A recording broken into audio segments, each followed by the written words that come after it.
வணக்கம் மக்களே, நான் சத்யவர்ஷா. இந்திய அரசியல் அமைப்பு ஆலோசகராக பணியாற்றி வருகின்றேன். அனைத்து இந்திய அண்ணா திராவிட முன்னேற்றக் கழகம் நம்மளுடைய அனைத்து மக்களாலுமே போற்றக்கூடிய, மற்ற மாநிலமே போற்றக்கூடிய, ஒவ்வொரு தலைவருமே முன் உதாரணமாக சொல்லக்கூடிய மாமனிதர், நம்மளுடைய எழுச்சி நாயகர், இரத்தத்தின் இரத்தமான நம்மளுடைய இதயக்கனி மாண்புமிகு புரட்சித் தலைவர் டாக்டர் எம்ஜிஆர் ஐயா 38 ஆண்டுகள் முடிவடைந்தாலும், நம்மை விட்டு வெகு தூரம் சென்றிருந்தாலும், இன்றைக்கும் மக்கள் போற்றக்கூடிய ஒரு மிகப்பெரிய ஒரு மாமனிதர் நம்மளுடைய மாண்புமிகு புரட்சி தலைவர் டாக்டர் எம்ஜிஆர் ஐயாவுடைய சொந்த உழைப்பால் ஏற்படுத்திய அனைத்து இந்திய அண்ணா திராவிட முன்னேற்ற கழகம் 2 கோடி தொண்டர்களை முழுமையாக பெற்ற ஒரே கட்சி.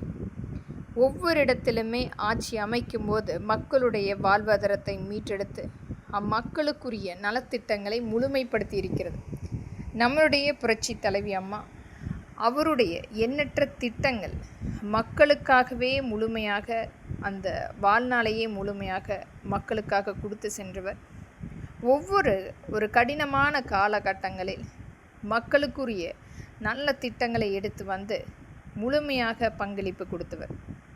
ஒரு மின்சார தடை என்பது ஒரு மிகப்பெரிய அளவில் மக்களை அச்சுறுத்தி கொண்டிருந்த வேளையில் மக்களுக்குரிய ஒரு நல்ல தீர்வாக இன்றைக்கும் அவர் கொண்டு வந்த அந்த திட்டத்தின் அடிப்படையில் அந்த மின்சாரம் இயல்பாக நாம் பயன்படுத்தி கொண்டிருக்கிறோம்.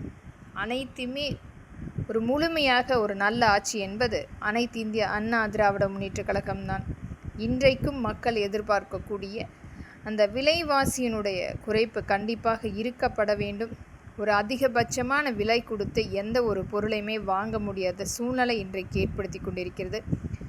உணவகத்தில் முழுமையாக அனைத்து உணவகத்திலுமே அரசு நிர்ணயிக்கக்கூடிய விலை நிர்ணயம் கண்டிப்பாக அமலாக்கம் செய்யப்படும். இன்றைக்கு நடந்து கொண்டிருக்கும் மிகப்பெரிய அளவில் ஒரு பணக்கார வர்க்கங்களாக, ஏழை வர்க்கங்களாக பிரிக்கப்பட்டு மக்களை அடிமைகளாக நடத்தி கொண்டிருந்த 5 வருடத்தினுடைய கடுமையான வனவாசத்தை முழுமையாக மக்கள் மாற்றுவதற்குரிய ஆட்சி அமைப்பு அனைத்து இந்திய அண்ணா திராவிட முன்னேற்ற கழகம்தான். நம்மளுடைய ஆட்சி அமைந்த பின்பு இந்த உணவகம் முழுமையாக அரசினுடைய நேரடி கட்டுப்பாட்டில் நிர்ணயம் செய்யக்கூடிய விலை நிர்ணயம் கண்டிப்பாக அங்கீகரிக்கப்படும். இது நம்மளுடைய மத்திய அரசும் மாநில அரசும் கொண்டு வரக்கூடிய ஒரு முழுமையான விலை நிர்ணயம் அங்கீகரிக்கப்படும். இது மக்களுக்குரிய ஆட்சி. நம்பிக்கையுடன் காத்திருங்கள் மக்களே. இதற்குரிய செயல்பாடு முன்கூட்டி இதற்குரிய பதிவு நாம் செய்திருக்கிறோம். காத்திருப்போம் அனைத்து இந்திய அண்ணா திராவிட முன்னேற்ற கழகத்தின் ஆட்சிக்காக. நன்றி.